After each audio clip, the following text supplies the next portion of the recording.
Yêu xưa một máy ông ổn, dùng xoay có một căn channel chia sẻ như thế mấy. Ngày đấy khi mình video thôi mỗi là bây chạy em để căn bằng ổn ở kia. Sầm rạp ca pra nên ca tinh từ sắm iPhone mấy đại bằng ổn mình đại thọp bàn pra cần lọ màu. Ok, nhưng mình bánh hà môi chụp nón đại giờ bàn chụp lập về để bằng ổn bàn tinh từ sắm mấy mà hái. Việc tận tái dân chụp từ lời bánh hà mối សម្រាប់ទូរស័ព្ទទាក់ទងនឹងការ play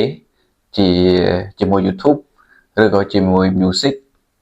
ឬក៏ជាការ call មកយើងមានបញ្ហាអត់មានឮសំឡេងអូខេនេះបណ្ដាលមកពីបញ្ហាមួយចំនួនដែលយើងមិនបានកំណត់នៅក្នុង setting របស់ទូរស័ព្ទ iPhone អូខេតោះសូមនៅបងប្អូនទៅមើលតើគ្នាអំពីរបៀបកំណត់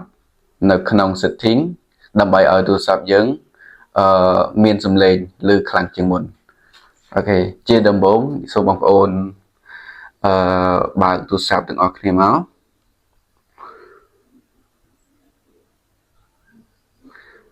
អូខេបន្តមកទៀតបងប្អូនចូលនៅក្នុង setting យើងចូលនៅក្នុង setting ទាំងអស់គ្នាមកបន្តមកទៀតបងប្អូន scroll ទៅខាងក្រោមអូខេនៅខាងក្រោមហ្នឹងយើងមានពាក្យ sound and haptic បងប្អូនចុចទៅលើវាមក sound and haptic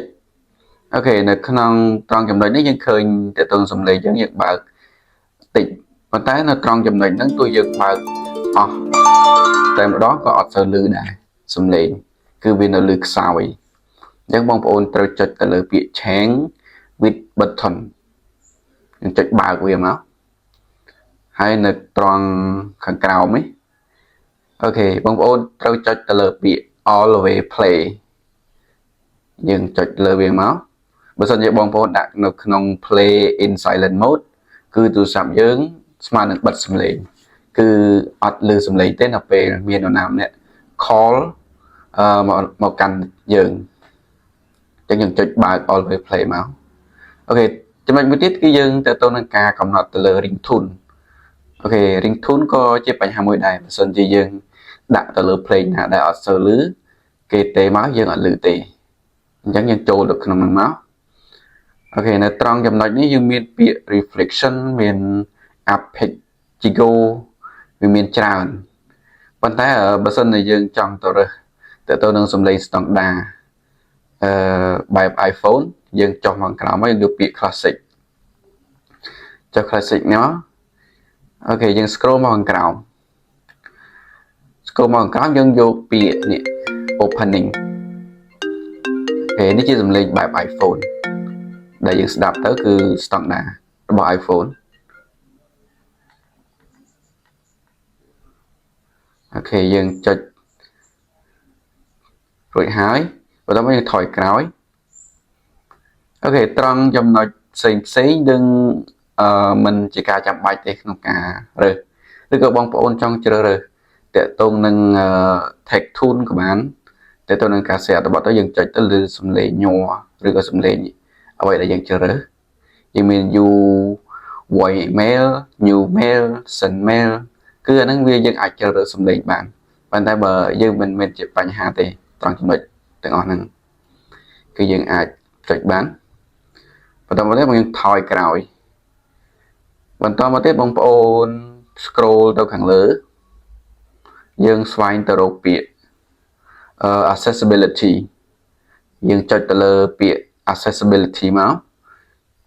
បន្តមកទៀតបងប្អូនចុចទៅខាងក្រោមអូខេនៅត្រង់ចំណុចខាងក្រោមយើងយកពាក្យ audio and visual អូខេនៅត្រង់ចំណុចនេះខ្ញុំចូលមកចំណុចដំបូងយើងចូលនៅពាក្យ headphone accommodation យើងចុចទៅលើវាមកអូខេនៅត្រង់ចំណុចនេះបើសិនបងប្អូនឃើញពាក្យ balance tune អញ្ចឹងយើងជ្រើសរកពាក្យកណ្ដាលគឺ vocal range អូខេនៅក្នុង vocal range ហើយចំណុចខាងក្រោមនេះយើងមានពាក្យ slide មាន moderate ហើយនិង strong បើសិនជាបងប្អូនដាក់ពាក្យ slide គឺមានសំឡេងហ្នឹងតិច អត់សូវលឺទេហើយ moderate គឺសលេងកណ្ដាលអញ្ចឹងបងប្អូនអូសសញ្ញាពណ៌សហ្នឹងអូសទៅត្រង់ពាក្យ strong អូខេយើងចុចឲ្យអស់បណ្ដោយហើយនៅខាងក្រោមយើងជ្រើសរកពាក្យនេះបើសិនតែមាន phone media វាបិទអញ្ចឹងយើងចុចបើកទាំងអស់មក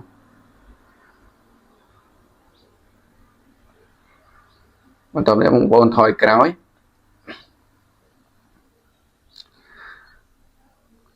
អូខេនៅត្រង់ចំណុចមានពាក្យ L និង O L ហ្នឹងមានថាខាងឆ្វេងហើយ O ហ្នឹងខាងស្ដាំបើសិនជាបងប្អូនដាក់កណ្ដាលមានថាសំឡេងហ្នឹងគឺវាថ្លឹងស្មើគ្នាទាំងសំឡេងខាងឆ្វេងនិងខាងស្ដាំប៉ុន្តែបើយើងទាញទៅខាងស្ដាំទេគឺលឺតែខាងស្ដាំទេខាងឆ្វេងអត់សូវលឺទេ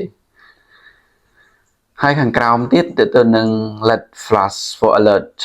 អញ្ចឹងបើសិនជាមាននរណាម្នាក់ខំមកយើងមាន flash alert ហ្នឹងគឺវា load ជាភ្លើង plate មកហើយនៅត្រង់ចំណុចខ្ញុំបើករួចហើយបើសិនបងប្អូនអត់មានទេបងប្អូនចុចបើកមកដើម្បីជាជំនួយកុំឲ្យមាននរណាម្នាក់តាក់ទងមកយើងអត់បានដឹងពេលខ្លះព័ត៌មានឬក៏ការតាក់ទងមកវាតាក់ទងនឹងការចាំបាច់បានមានអ្នកតាក់ទងមកបើសិនតែយើងអត់ដឹងទេវាអាចមានជាបញ្ហាឬក៏ក្នុងការងារអីការសហការជាបន្ទាន់ឬក៏ការងារបន្ទាន់ដែលយើងត្រូវធ្វើគឺយើងត្រូវដឹងបានតាន់ពេលវេលាអូខេត្រង់ប៉ុន្មានចំណុចនេះគឺយើងអនុវត្តទៅបងប្អូននឹងទទួលបានសំឡេងទូរស័ព្ទឮខ្លាំងជាងមុនយើងអត់ចាំបាច់នឹងជួបនៅលើបញ្ហាទេបើសិនជាយើងទូរស័ព្ទអត់សូវឮអញ្ចឹងសង្ឃឹមថាបងប្អូននឹងយល់ពីការកំណត់ទៅលើ setting នេះដើម្បីឲ្យមានភាពងាយស្រួលក្នុងការទំនាក់ទំនងជាមួយទូរស័ព្ទរបស់យើងផងដែរអញ្ចឹងសូមអរគុណច្រើនសម្រាប់ការតាមដាននិងទស្សនាវីដេអូនេះកុំភ្លេចជួយ Subscribe Channel អ្នកមួយផងដើម្បីទទួលបានវីដេអូថ្មីៗបន្តទៀត